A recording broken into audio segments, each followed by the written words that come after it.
Shalom, izin memperkenalkan diri. Nama saya Jenny Chalanda Putri dengan NIM 120210079 dari kelas RB. Di sini saya akan membuat video untuk memenuhi tugas mekanika tanah 1. Dalam video ini akan menjelaskan tentang proses pembentukan bumi dan patahan. Yang kedua, menyebutkan jenis peta geologi dan menjelaskan kegunaan pada bidang konstruksi. Yang ketiga, menjelaskan proses terbentuknya batuan, jenis batuan, dan mineral yang terkandung. Yang keempat, menyebutkan proses pelapukan batuan dan menjelaskan jenis tanah yang terbentuk. Yang pertama adalah proses pembentukan bumi.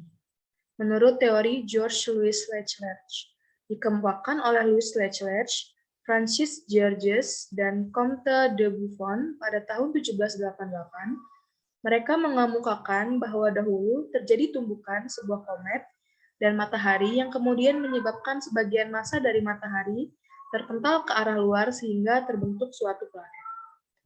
Menurut teori Laplace, Francis Pierre Simon Marquis de Laplace pada tahun 1796, ia menyatakan bumi terbentuk dari gugusan gas panas yang berputar pada sumbunya, kemudian terbentuk cincin. Kemudian, sebagian cincin terpental keluar dan terus berputar sehingga mengalami pendinginan dan mengalami penggumpalan bola yang menjadi planet, termasuk bumi. Selanjutnya adalah teori planetesimal hypothesis.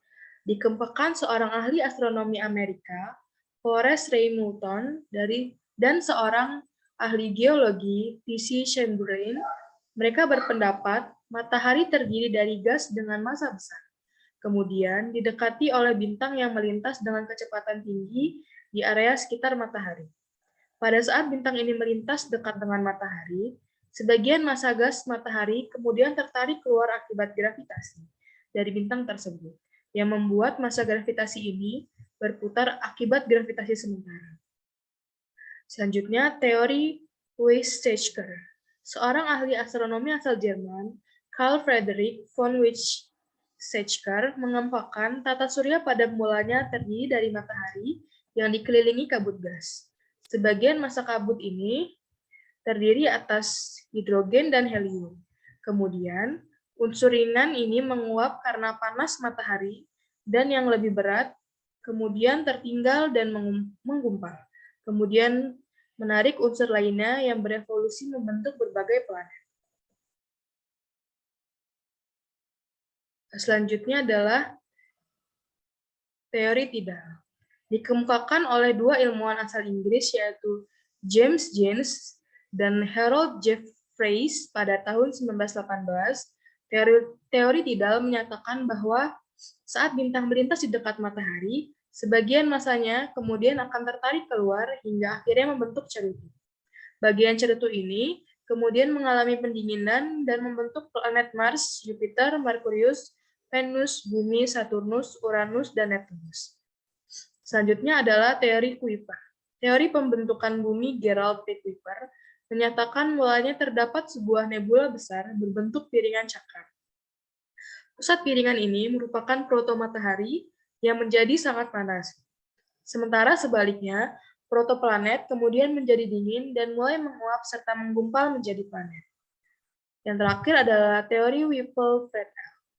Menerangkan pada mulanya tata surya terdiri atas kabut dan gas, serta debu yang mengandung nitrogen dengan sedikit kosmis yang berotasi membentuk piringan. Debu dan gas ini kemudian mengalami pemekatan massa hingga kemudian menggumpal menjadi padat, sementara kabutnya menguap hilang ke angkasa. Gumpalan yang saling bertabrakan ini akhirnya membentuk planet-planet. Selanjutnya adalah proses terbentuknya batuan. Sesar atau patahan secara geologi adalah sebagai bidang rekahan yang disertai oleh adanya pergeseran relatif atau displacement satu blok terhadap blok batu lainnya. Jarak pergeseran tersebut dapat hanya beberapa milimeter hingga puluhan kilometer. Sedangkan bidang sesarnya mulai dari yang berukuran beberapa sentimeter hingga puluhan kilometer. Sesar dengan ukuran besar terjadi akibat gaya tektonik yang ditimbulkan saat terjadinya pergerakan lempeng, seperti zona subduksi pada pertemuan dua lempeng tektonik. Secara umum, sesar atau patahan dapat terbentuk akibat adanya gaya pada batuan. Dapat berupa gaya yang menekan, gaya yang menarik, ataupun gaya kombinasi keduanya. Sehingga batuan tidak mampu lagi menahan gaya tersebut. Daerah dengan sesar yang masih aktif bergerak merupakan daerah yang rawan akan gempa bumi. Sesar diklasifikasikan menjadi 3 jenis berdasarkan arah pergerakan batuan terhadap bidang sesar dan gaya yang menjadi penyebab sesar, yaitu adalah sesar normal faults, yang kedua sesar reverse fault, dan yang ketiga adalah sesar slip faults. Selanjutnya adalah jenis-jenis peta geologi. Yang pertama adalah peta geologi permukaan survei atau surface geology map. Peta geologi merupakan peta yang memberikan informasi-informasi geologi secara langsung terletak di bawah permukaan. Skala peta geologi permukaan bervariasi, yaitu antara 1:50.000 hingga lebih dari skala tersebut.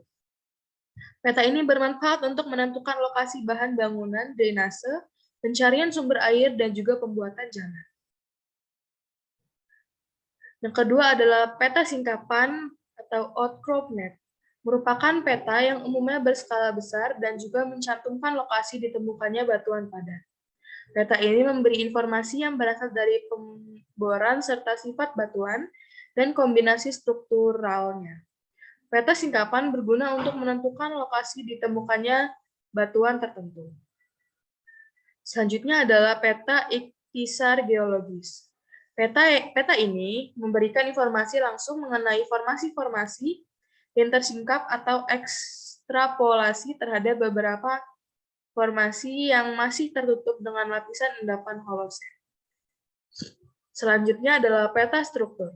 Peta yang memiliki garis-garis kedalaman yang dikonstruksikan pada permukaan sebuah lapisan yang terletak di bawah permukaan.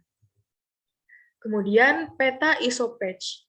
Peta yang menggunakan garis-garis yang menghubungkan titik-titik sebuah formasi ataupun lapisan dengan ketebalan yang sama. Pada peta ini tidak ditemukan konfigurasi struktural. Selanjutnya adalah peta fotogeologi. Peta yang dibuat berdasarkan pada interpretasi dari foto udara. Peta ini harus berdasarkan keadaan yang sebenarnya di lapangan. Selanjutnya adalah peta hidrogeologi. Peta yang menunjukkan kondisi air tanah yang terdapat pada daerah yang dipetakan. Peta ini dapat diketahui juga lapisan kedap air atau tidak kedap air. Kegunaan peta geologi pada bidang konstruksi. Peta geologi memiliki banyak jenis dan kegunaan yang memudahkan pekerjaan konstruksi, seperti menentukan lokasi bangunan bahan, drainase, pencarian sumber, pembuatan jalan, serta letak bebatuan. Sehingga dengan hal tersebut, dapat mengetahui letak yang baik dalam membuat sebuah konstruksi. Selanjutnya adalah proses terbentuknya batuan. Magma yang mengkristal akan banyak ditemukan pada gunung berapi yang mengalami erupsi. Magma yang keluar dari dalam gunung akan membeku setelah sampai ke permukaan bumi. Magma yang membeku ini akan membentuk sebuah jenis batuan, yakni batuan beku. Kemudian, batuan-batuan beku yang telah terbentuk tadi, lama-kelamaan mengalami proses pelapukan. Pelapukan yang terjadi pada batuan ini dapat terjadi karena adanya beberapa reaksi fisika dan kimia yang dapat disebabkan oleh interaksi udara, air, maupun organisme tertentu. Setelah batuan menjadi lapuk karena angin, air, es, gletser, ataupun yang lainnya, maka akan menjadi material sedimen. Material-material dari pelapukan batuan beku yang telah tersangkut oleh air, angin, ataupun gletser, lama-kelamaan akan mengendap di suatu tempat dan akan berjumlah semakin banyak. Karena semakin banyak batuan yang mengendap ini, akibatnya semakin lama akan semakin mengeras dan mengeras. Karena proses pengerasan inilah membentuk terjadinya batuan yang disebut dengan batuan sedimen. Batuan sedimen banyak terdapat di bawah permukaan bumi. Batuan yang telah berubah di bawah permukaan bumi akibat paparan suhu, tekanan, dan juga kontak magma disebut dengan batuan metamorf. Setelah batuan menjadi batuan metamorf, lama-kelamaan batuan metamorf ini akan berubah menjadi magma kembali. Dan dari magma inilah, proses terjadinya batu bisa terjadi kembali. Jenis batuan dan mineral yang terkandung. Yang pertama adalah batuan beku. Batuan beku merupakan batuan yang terbentuk dari pembentukan magma. Semakin dekat magma dengan permukaan bumi, maka akan semakin cepat proses pembekuannya. Kecepatan pembukaan magma akan mengontrol tekstur dan pembentukan mineral pada batuan. Mineral yang terdapat pada batuan beku yaitu kuarsa, mica, quartzite, olivine, dan pyroxene. Yang kedua adalah batuan sedimen. Batuan sedimen berasal dari batuan yang telah terbentuk terlebih dahulu dan mengalami pelapukan atau erosi. Hasilnya, dari pelapukan dan erosi dalam berbagai jenis material, yaitu halus, kasar, berat, dan ringan, diangkut oleh air, udara, atau ash, yang selanjutnya mengendap di dalam cekungan, sehingga membentuk batuan sedimen. Batuan sedimen tersusun oleh mineral oksida besi, atau hematit, magnetit, limonit, glaukonit, dan pirit. Yang ketiga adalah batuan metamorf. Batuan metamorf merupakan batuan yang terbentuk dari proses metamorfisme batuan sebelumnya karena perubahan temperatur dan tekanan yang terjadi pada keadaan padat. Mineral yang terkandung pada batuan ini yaitu mineral indeks termasuk silimanit, kyanit, staurolit, andalusit, dan beberapa garnet. Proses pelapukan batuan. Terdapat 3 jenis proses pelapukan, yaitu pelapukan fisika, kimia, dan biologi. Pelapukan fisika merupakan proses pelapukan dari batuan yang diakibatkan oleh adanya faktor fisik pada batuan, seperti perubahan suhu udara, tekanan, dan juga kristalisasi garam.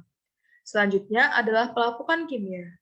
Pelapukan kimia merupakan proses pelapukan yang diakibatkan oleh perubahan struktur kimiawi batuan melalui reaksi tertentu. Yang ketiga adalah pelapukan biologi. Pelapukan biologi merupakan proses pelapukan batuan yang dipengaruhi oleh organisme melalui aktivitas organisme di lingkungan batuan. Selanjutnya adalah jenis tanah. Jenis tanah yang pertama adalah tanah aluvial. Tanah aluvial atau tanah endapan merupakan tanah yang terbentuk dari dasar material halus yang merupakan hasil endapan aliran sungai. Yang kedua adalah tanah kapur. Tanah kapur berasal dari tanah yang terbentuk dari hasil pelapukan batu kapur. Yang ketiga adalah tanah litosol. Tanah litosol atau azonal merupakan tanah yang berasal dari batuan keras yang mengalami proses pelapukan secara sempurna. Sekian presentasi yang dapat saya sampaikan. Mohon maaf bila ada kata-kata yang kurang berkenan atau menyinggung pihak terkait. Atas perhatiannya, saya ucapkan terima kasih.